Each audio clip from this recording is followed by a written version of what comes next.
If I can get across one thing in my work, it would be that the culture is a culture of occupation, and the government is a government of occupation. Of course, all of my American Indian friends say, what the hell took you so long to figure this one out? And what does a government of occupation do? It moves in, takes resources, and doesn't care about communities.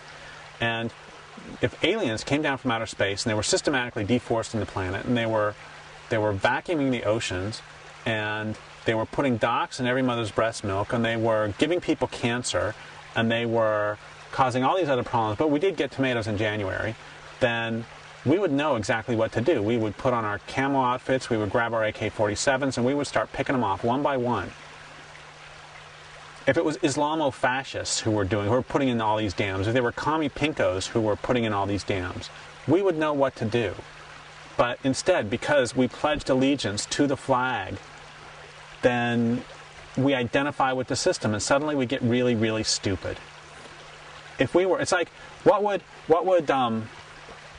it's just absurd, the responses that we're supposed to do that are supposed to be helpful. So what would partisans, Russian partisans in World War II, what would they do if if the German military was putting in a road and they didn't want the road to go in there? What would they do?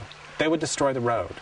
And if they were putting in a bridge that they didn't want, that was going to be useful to the Germans, what would they do? They would blow it up.